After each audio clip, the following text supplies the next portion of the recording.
Todos los netos, los precios de transferencia que hemos visto hasta ahora tienen algo en común. Un truco silencioso que casi nadie te señala. Todos analizan a una sola de las dos empresas, al distribuidor, al maquilador, al que preste el servicio. Siempre eligen a la parte sencilla, la miden y a la otra la dejan fuera del microscopio. Funciona, mientras una de las dos partes sea la aburrida. Pero ¿qué pasa cuando las dos empresas son estrellas? Cuando una tiene la tecnología, la otra tiene la marca y el mercado. Y ninguna de las dos es la sencilla. Ahí todos esos métodos se caen. Y entre el que vamos a ver hoy. Se llama método de partición de utilidades. Y es el rebelde de la familia. Es el quinto de los 6 métodos del artículo 180 de la Ley del Impuesto sobre la Renta. Ya vimos el precio comparable, el MTU, el precio de reventa y el costo adicionado. Los 4 comparten la misma lógica. Encuentra la parte simple, pruébala sola. La partición de utilidades rompe esa lógica por completo. En los próximos minutos vas a entender 3 cosas. Primera, porque este método piensa al revés que todos los demás. Segunda, cómo se reparte, paso a paso, con un ejemplo en pesos que vas a poder seguir con los dedos. Y tercera, lo más importante, porque este método, siendo el más relevante de todos, casi no aparece en los estudios mexicanos y qué te está pidiendo de verdad si algún día te toca aplicarlo. Quédate al final, porque ahí está el detalle que decide si tu estudio se sostiene o se derrumba frente al SAT. Empezamos por la idea, pero lo cambia todo. Imagina a 2 cocineros que abren un restaurante juntos. Uno trae una receta secreta que nadie más conoce en el mundo. El otro trae el local en la mejor esquina de la ciudad. Y una fila de clientes que ya lo adoran. ¿Cómo repartes las ganancias del restaurante entre esos dos? No puedes decir, tú solo pusiste la receta, así te cobra el sueldo de un cocinero cualquiera. Porque esa receta no la tiene nadie más. Y no puedes decir la del local, tú solo cobra una renta. Porque sin esa esquina y esa clientela la receta no vale nada. Los dos son irreemplazables, los dos aportan algo único. Repartir ese es exactamente el problema que resuelve la partición de utilidades. Por eso este método piensa al revés. Los otros 4 miran a una sola empresa. Este toman la utilidad que las 2 empresas generaron juntas, la juntan en una sola bolsa, y luego la reparten entre ellas como lo habrían hecho 2 empresas independientes que negocian de tú a tú. No analiza una parte. Analiza las 2 al mismo tiempo como un solo negocio. Esa es la diferencia de raíz. Ahora, ¿cuándo tiene sentido usarlo? Porque no es rara cualquier operación. La partición de utilidades se justifica solo cuando las 2 partes aportan valor único y difícil de comparar. 3 señales te lo dicen. La primera, las 2 empresas poseen intangibles valiosos. Una la tecnología, la otra la marca y el mercado, como nuestros 2 cocineros. La segunda, las operaciones están tan integradas que no las puedes separar. Desarrollan juntas, comparten los riesgos, ganan o pierden como un solo equipo. Y la tercera, no existe información confiable de comparables para analizar a una sola parte. Estás tan en la frontera del negocio que no hay con quién compararte. Pero ojo, porque aquí hay una trampa en la que cae mucha gente. Si una de las 2 partes hace funciones rutinarias, distribuir, maquilar, dar un servicio estándar, entonces la partición de utilidades normalmente no es el camino. ¿Por qué? Porque esa parte rutinaria sí se puede analizar sola por un método de margen como el MTU, que es más simple y mucho más fácil de defender. ¿Y cómo sabes en cuál de los 2 escenarios estás parado? Con la misma herramienta de siempre, la que aparece en cada uno de estos videos, el análisis funcional. ¿Qué funciones, qué activos y qué riesgos aporta cada lado? Si el análisis funcional que dice que hay una parte simple, úsala. Guarda la partición de utilidades para cuando de verdad las 2 partes brillan. Muy bien, ya sabes qué es y cuándo se usa. Vamos a lo bueno, cómo se reparte esa bolsa con números. El método tiene solo 2 pasos. Paso 1. Determinas la utilidad de operación global de la operación. Es decir, sumas lo que ganaron las 2 partes relacionadas juntas por ese negocio. Paso 2. Repartes esa utilidad entre las 2, en la proporción que habrían pactado 2 empresas independientes, usando factores que reflejen cuánto aportó cada una. Activos empleados, costos, gastos de desarrollo, personal clave.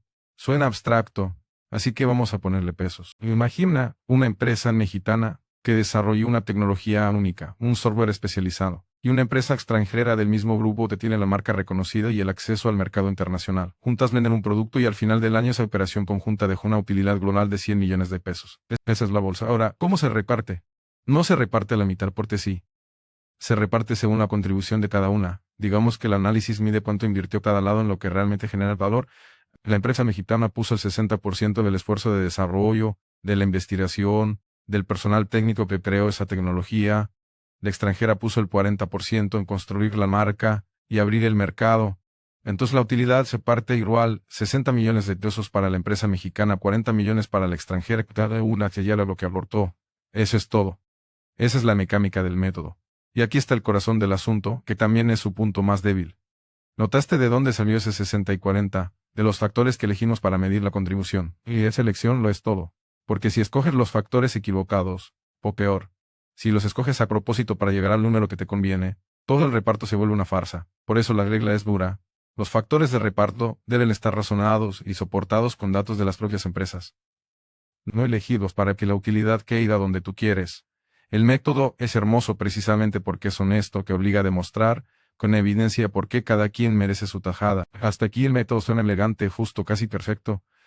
Entonces, ¿por qué casi nunca lo vas a leer en un estudio mexicano? Aquí viene la parte que te prometí al inicio, porque una cosa es entenderlo y otra muy distinta es poder aplicarlo. Y en la práctica, la partición de utilidades te pide tres cosas que muchas empresas simplemente no pueden dar. La primera, y es la pepuma, la mayoría necesitas la información financiera de las dos partes. Vuelve a leer eso. A diferencia del MTU, donde solo analizas a tu empresa mexicana, aquí necesitas también los números de tu contraparte en el extranjero. La utilidad de la matriz, no de la filial de otro país. Y para muchísimas subsidiarias mexicanas ese es el primer muro contra el que se estrellan. Conseguir los estados financieros detallados de la casa matriz, con el nivel de percura que este método exige, a veces es sencillamente imposible. La segunda, necesitas consistencia contable entre las dos jurisdicciones. Que en México y en otro país estén midiendo esa utilidad global con los mismos criterios. Si cada uno cuenta las cosas a su manera, la bolsa que está repartiendo está medida con dos reglas distintas, y el reparto se contamina. Y la tercera, necesitas un razonamiento económico explícito de por qué los factores que dijiste reflejan de verdad la contribución de valor. No basta con repartir. Tienes que explicar, con lógica económica, por qué así. Por todo eso, por su complejidad y por lo que exige, la partición de utilidades pura aparece muy poco en los estudios mexicanos.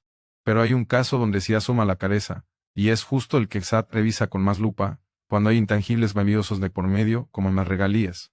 Ahí, en lugar del método puro, se suele usar una variante, un primo cercano, que es mucho más práctico, pero eso lo dejo para el final porque merece su propio momento.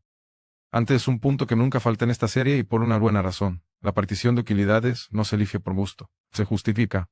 Como todos los métodos, está sujeta a la regla del mejor método. El artículo 180 te obliga a considerar primero el precio comparable, y a documentar por escrito por qué descartaste cada uno de los demás antes de llegar al que usaste. Esto corta para los dos lados. Si aplicas la partición de utilidades, tu estudio tiene que demostrar que los métodos de una sola parte no servían para tu caso. Y si la evitas, tu estudio tiene que poder explicar por qué bastaba con analizar a la parte sencilla. En los dos casos, el descarte se razona, no se omite. Un estudio que aplica este método sin justificar por qué, o que lo esquiva sin explicar por qué, deja un flanco abierto. Y justo ese es el tipo de decisión fina que separa un estudio que se sostiene de uno de machotes. Saber cuándo un caso pide de verdad la partición de utilidades, cuándo basta con un método más simple. Y cómo dejar cada elección soportada con datos y razones, es exactamente el trabajo que hacemos en Valor Pleno cuando elaboramos estudios de precios de transferencia.